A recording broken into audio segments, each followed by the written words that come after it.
Everyone, thank you for tuning in today's broadcast. We will be talking about teachers' experiences during COVID and the effects of restaurants during this pandemic. And we will be sharing Grandview High School's own Miracle Week from the last year. Over to Will Lujan with the highlights of our great teachers. Thank you, Jenny. I'm William Lujan, and today we'll be discussing what teachers have experienced through the COVID-19 pandemic. To start off, we have Mr. Robert Combs, a teacher and coach here at Grandview High School. What has it been like teaching this year through COVID and all these unpredictable changes?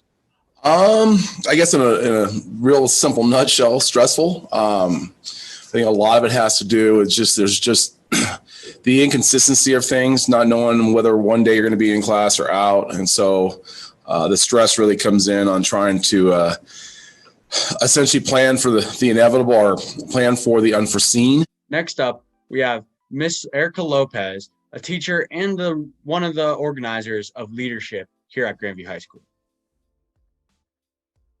And then what have been your likes and dislikes about teaching in this hectic year? Ironically, because my students had to spend more time working on my subject matter outside of class, I feel like in some ways I was able to do activities that don't traditionally get to do. And finally, we have Mr. Smith here for AP at Grandview High School. And then for AP, because that's the perspective I'm coming from, the challenging side is I'm supposed to get students ready for an exam. I know that it's going to be a full-length exam. Well, is it going to be in person? Is it going to be online? Are we going to have options on? Thank you so much, teachers. Here we have a few quotes from other teachers and staff members at Grandview High School.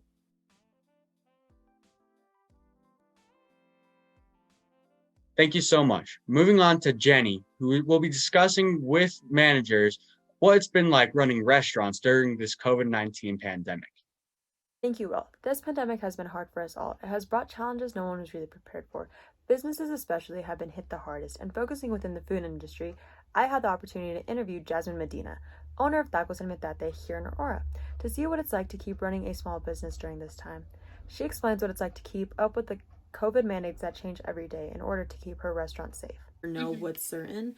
So being in your higher power, what is your biggest challenge you face day to day? I think, well, as you said, being in a higher authority, people, in a sense, look up to you and, will follow what you say because you're the owner. They expect you to know everything.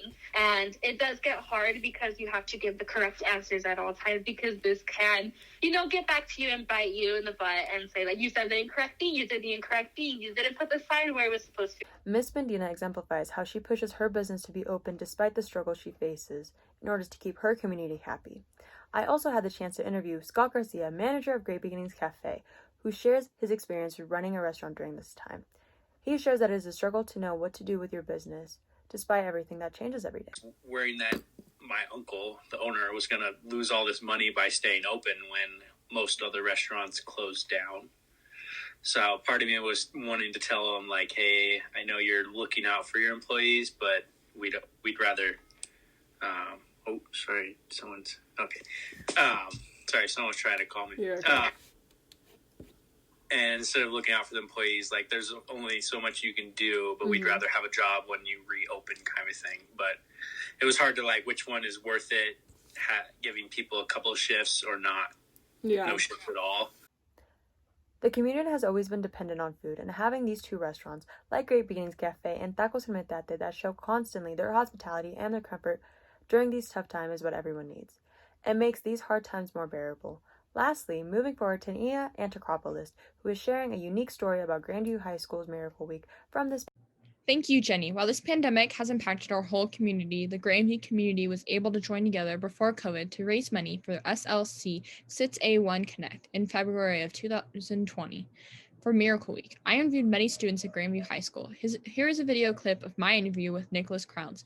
When asked, got to see everyone that was there for him, and his mom got to see that, and everybody got to see that, and I think it really encouraged everyone to donate because they saw everybody else donating and they saw everybody else Venmoing and all that stuff.